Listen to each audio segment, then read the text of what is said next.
Bonjour à tous et bienvenue sur la chaîne. Je suis contente de vous retrouver aujourd'hui pour faire un petit point des lectures de la semaine. Nous avons pas mal de choses à voir ensemble, donc je vous propose de commencer tout de suite.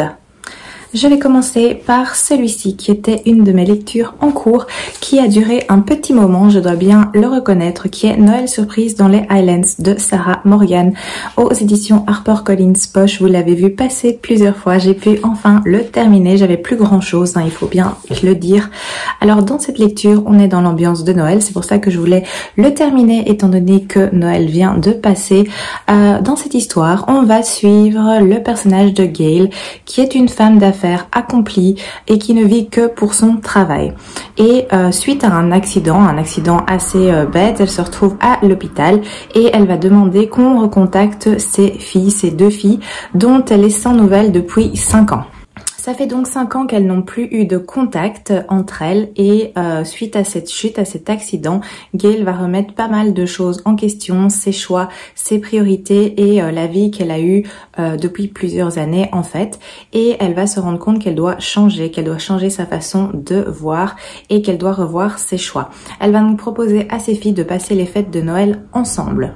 Ça c'est pour l'histoire, sans m'étaler de trop, mais pour une première lecture de Sarah Morgan, parce que je n'avais encore jamais lu cette autrice, j'ai vraiment beaucoup aimé. C'était vraiment une agréable découverte, je suis assez contente d'avoir pu lire cette histoire. C'était vraiment très chouette, franchement j'ai bien aimé. Ce que j'ai apprécié, c'est que les personnages sont vraiment bien travaillés. C'est fait de manière assez profonde. Ils sont complexes. Ils ont plein de choses à apporter. L'histoire aussi, elle est très bien construite, elle est intéressante. La thématique de la famille, elle est évidemment très présente, de même que les relations entre mère-fille. Donc ça, c'était vraiment un plus. J'ai apprécié voir cette thématique dans cette histoire. Il y a aussi une romance, mais franchement, elle accompagne juste l'histoire principale. Donc c'est pas la romance qui est le sujet principal de l'histoire, c'est vraiment les relations entre cette mère et ses deux filles. Et la petite romance va intervenir, mais elle va rester au second plan. Donc ça, c'est sympa aussi parce que j'ai toujours un peu peur que l'histoire, la romance prenne le pas sur tout le reste et c'est tout le reste qui était vraiment assez intéressant. La psychologie des personnages est vraiment bien approfondie, c'est très bien fait. On apprend plein de choses sur les personnages de Gail et de ses deux filles, donc j'ai bien apprécié. Je suis vraiment très contente d'avoir pu découvrir un livre de Sarah Morgan et il est certain que pour l'année prochaine, pour Noël prochain, je me redirigerai sans doute vers un autre livre de Noël de cette autrice parce que franchement, c'était vraiment très chouette. Alors, un autre livre que j'ai terminé, c'est celui-ci qui est le 3e tome de cette saga de Cozy Mystery, L'été meurtrier d'Oxford. Ici, c'est Flagrant délice. On est aux éditions City et c'est écrit par H.Y. Anna. C'est vraiment une très chouette petite série de Cozy Mystery. J'ai lu les 2 premiers, bien évidemment. C'était en auto-édition. Là, j'ai pu acheter celui-ci en librairie vu que c'est City qui édite à présent. Et je suis très contente d'avoir pu lire ce 3e tome parce que j'aime vraiment bien l'ambiance de ces livres. J'aime vraiment cette série de Cozy Mystery avec laquelle je passe toujours un très agréable moment. Comme c'est un 3e tome, je vais pas tout vous dévoiler parce que évidemment il vaut mieux les lire dans l'ordre parce que le personnage principal c'est le personnage de Gemma qui tient un salon de thé avec des petits gâteaux etc. et qui se trouve évidemment à Oxford et on la voit évoluer, on voit aussi ses relations amicales et autres évoluer aussi, donc il faut toujours mieux le lire en commençant par le premier et suivre ensuite l'ordre. Donc dans cette histoire, ce qui se passe, c'est que ça va démarrer très fort parce que dès les premières pages, dans l'université, la prestigieuse université d'Oxford, un corps va être retrouvé et le meurtrier apparemment n'est pas très loin parce qu'on va le prendre quasiment sur le fait. Le seul problème, c'est que ce meurtrier, c'est un ami proche de Gemma. Du coup, elle ne croit absolument pas à cette théorie. Elle est convaincue que son ami ne peut pas avoir tué quelqu'un, même s'il y a des petits éléments assez perturbants, mais du coup elle va se dire qu'elle va enquêter et voir un petit peu ce qui s'est passé exactement au sein de cette université. Donc voilà, ça c'est pour l'histoire, c'est pour un peu le contexte, je vais pas trop vous en dévoiler, mais franchement c'était vraiment très chouette. comme toujours, enfin j'avais adoré le premier, le deuxième, le troisième aussi, et j'ai qu'une hâte, c'est de pouvoir lire les suivants parce que je pense que il y a déjà le 4 c'est sûr, et le 5 aussi je pense, je crois qu'il y a déjà 5 tomes disponibles, et voilà, comme je suis assez assidue dans cette saga, j'ai envie de poursuivre et de continuer justement pour me mettre à jour dans cette petite série Cozy Mystery que je vous recommande parce que franchement tous les ingrédients sont là pour passer un très bon moment de lecture. Je passe ensuite à celui-ci qui est Memory. C'est écrit par Arnaud Delalande. On est aux éditions Pocket. C'est un petit livre de 300 pages, je pense, oui, 310 pages, que j'ai lu extrêmement vite. Dans cette histoire, sur la couverture, il y a noté un meurtre, 8 témoins, pas un ne se souvient de ce qui s'est passé. J'avais pas lu la 4e de couverture, j'avais juste vu ceci qui m'avait donné envie de le lire. Je me suis donc lancée, étant donné que la couverture faisait très hiver, évidemment, je me suis dit que c'était la période idéale. Donc je l'ai lu et terminé assez rapidement. Donc dans cette histoire, on va suivre le personnage de Jeanne, qui est un inspecteur de police et malheureusement, elle vient de perdre ses parents adoptifs. Elle a suivi les traces de son père adoptif du coup en se lançant dans la police, étant donné que son père était policier, elle est elle-même inspecteur de police, et il va y avoir une affaire parce que dans un établissement qui s'appelle Harmonia, qui est une clinique spécialisée qui est complètement perdue dans les montagnes, elle est très isolée, et bien un patient va être retrouvé pendu. Donc on pense à un suicide, mais cette théorie va rapidement être écartée et on va constater qu'en fait il s'agit plutôt d'un meurtre parce que le suicide semble assez étrange. Donc Jeanne va être envoyée là pour enquêter un petit peu plus profondément et déterminer ce qui s'est exactement passé.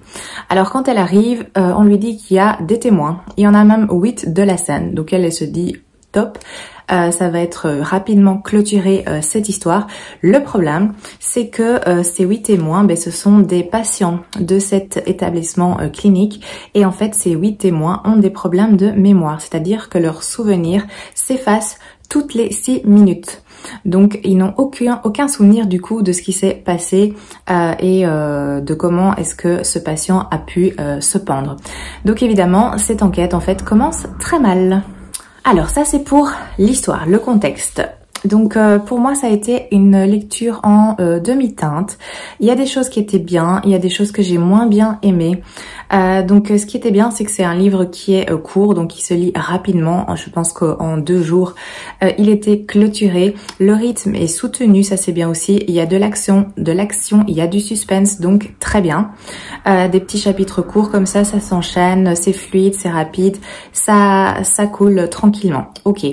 La thématique de la mémoire aussi, c'est vraiment très bien exploité et c'est très intéressant. J'ai beaucoup aimé cette thématique, j'ai appris pas mal de choses aussi là-dessus. Il y a beaucoup d'informations à ce sujet qui nous sont données, donc ça permet d'apprendre des choses. Donc ça, j'ai vraiment bien apprécié, c'était très chouette. Par contre, le souci, c'est que je n'ai pas accroché au personnage principal, qui est le personnage de Jeanne. Donc, j'avais pas d'attachement à ce qui pouvait lui arriver, à ce qu'elle vivait dans l'histoire. Donc ça m'a un petit peu posé problème. Elle a un passé très compliqué qui impacte énormément sa vie actuelle. Et habituellement, bon, c'est un schéma qu'on retrouve assez souvent dans les policiers, que l'inspecteur principal et des traumas de son passé, mais habituellement ça ne me pose pas de problème. Mais ici, voilà, j'ai trouvé ça assez lourd. J'ai pas eu spécialement d'empathie ou des choses comme ça pour le personnage principal. Donc voilà, je sais pas comment ça se fait, mais en tout cas c'est ce qui s'est passé ici. Mais j'ai apprécié aussi la fin de l'intrigue par contre, et découvrir les dessous de cette affaire, parce que il y avait plein de choses secrètes cachées qu'on découvre à la fin. Donc ça c'était sympa, et j'aurais même apprécié avoir plus de pages par rapport à ça, parce que la fin se clôture assez vite au final, et ça m'aurait pas dérangé qu'il y ait un peu plus de pages pour davantage développer la fin et cette affaire qui est un petit peu avec des petits secrets cachés comme ça. Donc voilà, j'aurais apprécié davantage de pages à ce niveau-là. Donc voilà, il y a des choses sympas, il y a des choses qui m'ont moins plu. Donc voilà, une petite lecture en demi-teinte. J'ai pas passé un mauvais moment de lecture, mais c'était pas fou non plus. Je vais alterner avec une BD. Qui est celui-ci, c'est Toutankhamon, donc l'affaire d'Howard Carter aux éditions Les Arènes BD. C'est une BD que j'ai reçue à la Noël, que j'avais demandé parce que moi j'adore tout ce qui concerne l'Antiquité et principalement l'Égypte antique. Donc j'avais très hâte de découvrir cette histoire sous forme de BD. Une histoire que je connais évidemment en long, en large et en travers, mais c'est toujours agréable de la découvrir d'une autre façon. Donc au niveau de cette BD, les dessins sont absolument magnifiques. Le souci du détail, j'ai vraiment beaucoup apprécié, c'est un travail incroyable. On a ce style, voilà, de dessin avec des plans hop comme ceci. Donc c'est vraiment très très beau. Très bien fait. Bon, l'histoire, je pense que tout le monde la connaît plus ou moins. C'est la découverte du tombeau de Toutankhamon par Howard Carter. Et on a suivi toute cette période parce que ça n'a pas été découvert rapidement. Ça a pris plusieurs années de fouilles, de recherche. Et ensuite, une fois que cette tombe a été retrouvée, ça a pris aussi beaucoup de temps pour répertorier le tout, faire des photos, noter... cataloguer tous les objets. Donc voilà, ça a pris aussi plusieurs années. Il y a aussi cette histoire de malédiction de la momie, etc. Donc voilà, c'était une très chouette histoire. J'ai beaucoup apprécié découvrir sous forme de la BD. Je l'ai lu en une après-midi. J'ai passé un très bon moment de lecture avec ça. J'ai aimé me replonger dans cette découverte historique, et si vous aimez un peu l'histoire, si vous aimez l'Égypte, je pense que ceci pourrait également vous plaire. Je passe ensuite à celui-ci qui est Sous la porte qui chuchote de TJ Klune aux éditions de Sextus. Je vous l'avais montré parce que c'est aussi un de mes cadeaux de Noël. Je l'ai en hardback avec cette très belle illustration quand on l'ouvre, et la couverture là qui est comme ceci, très jolie également. Je l'ai lu très vite parce que j'avais vraiment hâte de le découvrir déjà quand il est sorti début décembre. Je m'étais dit que j'allais me l'acheter pour pouvoir le lire, puis je me suis dit non, c'est bête, il faut des idées cadeaux. Du coup, je l'avais mis sur ma liste, et là, dès que je l'ai reçu à Noël, eh bien je l'ai démarré très peu de temps après, comme vous pouvez le constater, et je l'ai dévoré. C'est un livre qui fait plus de 400 pages... 480, quelque chose comme ça, et c'était vraiment très très chouette. Alors ici on va suivre le personnage de Wallace Price, qui est un homme qui a réussi professionnellement. C'est un avocat, un très grand avocat qui a l'argent, qui a le pouvoir, et le souci c'est qu'il va avoir un problème de santé, crise cardiaque, et on va le retrouver mort dans son bureau. Et en fait son esprit va être amené à un petit salon de thé qu'on peut voir ici sur la photo, qui se trouve perdu dans la forêt, et il va se retrouver entre deux mondes, comme ça, entre le monde des morts et des vivants, le temps qu'il soit prêt à passer une porte, cette porte qui va l'amener vers on ne sait pas, mais un monde meilleur certainement. Et il va rester là quelques jours. Il va rencontrer le propriétaire de ce salon de thé, qui est un passeur. Il s'appelle Hugo, et c'est donc lui qui aide justement les âmes à trouver la paix avant de passer de l'autre côté de cette porte. Il va y faire la connaissance d'autres personnages aussi qui résident dans ce café. Il va y aussi avoir le personnage du directeur, qui est un personnage qui a l'air assez mystérieux, qui est un peu craint. On n'a pas trop envie d'avoir affaire à lui, en tout cas vraiment pas souvent. Si on peut l'éviter, c'est mieux. Et donc voilà, va passer du temps dans ce salon de thé avec ses personnages, notamment Hugo, et également d'autres personnages aussi. Et le personnage de Wallace, c'est un personnage exécrable. Il est imbu de lui-même, il est autoritaire, il est directif. C'est quelqu'un qui s'est retrouvé en fait tout seul quand il était vivant. En tout cas, sa femme l'a quitté, donc il a divorcé. Il a pas d'amis. Il est vraiment méchant et même cruel avec les gens de son entourage. Donc il s'est vraiment isolé de tout le monde et c'est seulement son travail qui avait de l'importance et il mettait toute son énergie là-dedans. Et le fait de se retrouver dans ce salon de thé et d'un petit peu réfléchir à sa vie va lui faire voir les choses différemment et on va voir justement toute cette évolution. Donc ça, c'était l'histoire. C'était vraiment très très chouette. J'ai adoré. De nouveau, attention parce que on parle ici clairement de mort, de deuil, de maladie, de suicide, d'accident, de cancer. Enfin, c'est vraiment des thématiques qui sont assez dures, donc ça peut chambouler. Il y a des passages qui sont émouvants, il y a des passages qui sont tristes, qui nous touchent obligatoirement parce que voilà, tout le monde a déjà connu un décès, un deuil. Donc voilà, ça va parler, je pense, à tout le monde. Du coup, il faut le savoir avant de se lancer dans la lecture de ce livre, mais c'est vraiment très bien fait, c'est fait avec beaucoup de douceur, c'est vraiment bien amené, c'est vraiment très très bien écrit. De nouveau, c'est le deuxième roman que je lis de cet auteur, mais je trouve qu'il sait vraiment y faire pour faire partager des émotions, pour faire ressentir plein de choses. Enfin, c'est vraiment une très chouette lecture, mais sachez dans quoi vous vous lancez. Mais sinon, je recommande vraiment cette lecture. Elle fait réfléchir, elle fait penser, elle fait comprendre d'autres choses, elle véhicule des émotions. C'est vraiment très très bien fait. Et enfin, dernière lecture de cette semaine, mais pas des moindres, c'est celui-ci, Le Palais des Otomaï, de Nina Varela aux éditions de Saxus aussi. Regardez déjà le livre, hein, magnifique, splendide, absolument magnifique, comme ceci. Dans cette histoire, on a une carte. On a une carte. Et on a aussi un petit bilan historique avec la chronologie. Et on va apprendre que, eh bien, les humains vivaient dans ce monde, hein, tout va bien. Et à un moment donné, il y a un automa qui a été créé pour la reine, parce que une reine n'arrivait pas à avoir d'enfants. Et du coup, pour combler ce manque, un savant, un chercheur a créé un automa pour remplacer justement cet enfant. Cet automa était une fille et progressivement, au fur et à mesure des années, en fait, les automaïs ont pris le pouvoir. Donc, l'ordre des choses est inversé. Ce sont les automaïs qui sont au pouvoir et ce sont les êtres humains qui les servent. Donc, c'est une ambiance un peu particulière. Et dans cette histoire, on va suivre le personnage d'Ayla, qui est une jeune fille qui rêve de vengeance parce qu'en fait, les Otomaï ont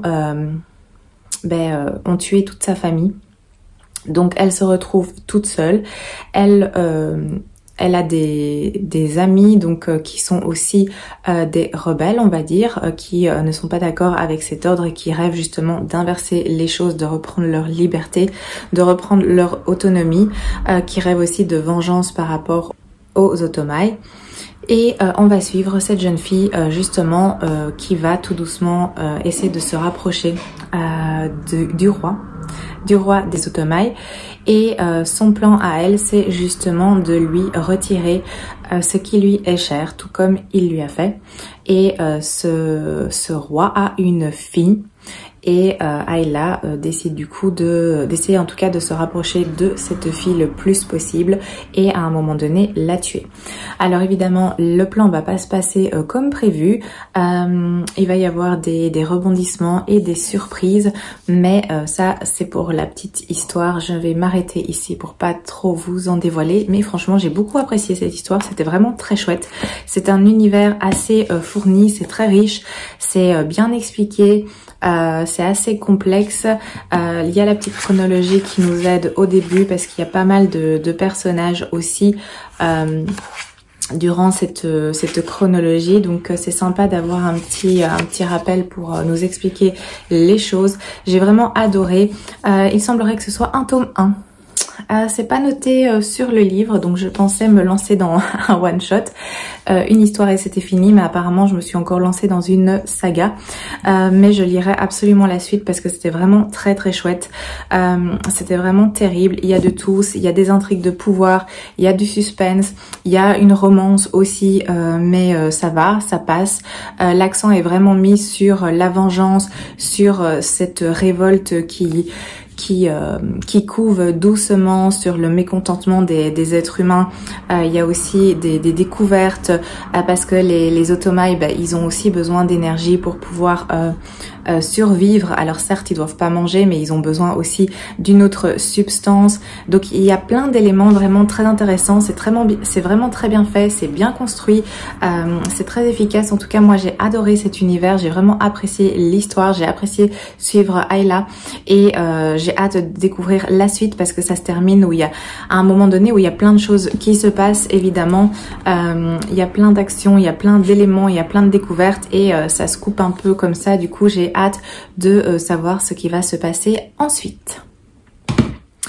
Et voilà, ça c'était pour mes lectures terminées. Je vais un petit peu vous parler de ce que j'ai commencé. J'ai commencé celui-ci qui est un Michel Bussy. Ça fait longtemps que j'avais plus lu de Michel Bussy, vraiment très longtemps. Et j'en ai un ou deux, plutôt deux ou trois dans ma palle. J'ai sélectionné celui-ci tout à fait au hasard. Donc c'est Maman a tort aux éditions Pocket. J'ai un petit peu lu hier, je l'ai commencé hier, je suis à la page 80. Donc ça va, c'est fluide, j'ai pas lu longtemps non plus. Et ça fait déjà ça par rapport au reste du livre. Je pense qu'il y a combien? Il y a 540 pages. Donc je pense que ça va se lire assez vite. En général, Michel Bussy, de toute façon, c'est assez prenant. Je vais pas vous en parler ici parce que je pense que j'ai pas lu assez. Donc je vais le continuer et vous en parler plutôt la semaine prochaine parce que là j'aurai avancé dedans. Autre lecture, c'est celui-ci qui est Un bûcher sous la neige de Suzanne Fletcher aux éditions J'ai lu. La couverture est vraiment trop belle, je trouve. C'est calme, c'est poétique, c'est vraiment très élégant. Enfin, j'aime beaucoup. Avec tous ces petits détails, les fleurs, la neige, le bois, la silhouette de la femme ici. Là, j'ai vraiment pas encore commencé parce que j'ai simplement lu les petites annotations du début, voilà, ceci, et c'est tout. Après, il y a une carte, et puis il y a un courrier, Édimbourg, 18 février 1692, adressé à une certaine Jeanne. Donc je vais le commencer, c'est certain, parce que ce livre, ça fait un moment qu'il est dans ma palle et il me fait vraiment très envie. C'est apparemment une histoire d'une jeune fille accusée de sorcellerie qui attend le bûcher. On est en Écosse au XVIIe siècle et on va suivre apparemment cette jeune fille accusée. Bref, ça va tourner autour de sorcellerie, conditions des femmes, etc. Et il me faisait envie depuis un bon moment. La couverture, comme elle faisait très hiver, je me le gardais justement sous le coude pour cette période. Du coup, j'ai hâte de le lire. Troisième chose que j'ai commencé, et c'est celui-ci, c'est un dernier tome de la trilogie Shades of Light de V.E. Schwab aux éditions Lumen. J'ai lu le 1, j'ai lu le 2, j'ai adoré le 1, j'ai adoré le 2. J'ai lu le 2 il y a pas si longtemps, je pense, et je voulais pas laisser traîner parce que c'est une trilogie en plus. Du coup, ça permettra de clôturer aussi une saga, une trilogie terminée. Il est énorme par contre. Je l'ai commandé, je l'ai reçu cette semaine et il est beaucoup plus gros que les autres. Il fait plus 760 pages. Donc c'est une belle brique. J'ai déjà un peu commencé, je suis à la page 25, j'ai lu ceci, mais je m'inquiète pas trop parce que je sais que c'est des livres qui sont très prenants, où on est directement dans l'histoire. En plus, vu ce qui s'est passé dans le tome 2, vu comment ça se termine dans le tome 2, j'ai super hâte de poursuivre et de savoir ce qui se passe. C'est vraiment une saga que j'aime vraiment beaucoup, c'est très très chouette. On parle de différents univers, de personnages qui sont des Antari, qui ont des pouvoirs magiques qui permet notamment de traverser ces différents mondes. Dans certains mondes, la magie est présente, d'autres mondes, la magie n'est pas présente. Dans certains mondes, la magie a a explosé dans un sens et a détruit le monde. Donc il y a plein d'éléments, c'est vraiment très très chouette. On suit toujours le personnage de Kel qui est un Antari et de Delilah ou Lila plus facilement. Donc c'est vraiment top, j'aime beaucoup cette saga et du coup j'ai hâte de la poursuivre et de voir ce qui va se passer exactement avec tous ces personnages. Voilà, on a fait le tour, j'espère que ça vous a plu. N'hésitez pas à me dire ce que vous lisez, à me dire s'il y a certains livres dont je vous ai parlé aujourd'hui que vous avez déjà lus, si vous les avez aimés, si vous les avez pas aimés, dites-moi ce qu'il en est, dites-moi aussi si certains vous font envie, donc n'hésitez pas à me raconter tout ça. En tout cas, je vous remercie encore d'avoir regardé, je vous souhaite un excellent week-end, je vous dis à très bientôt.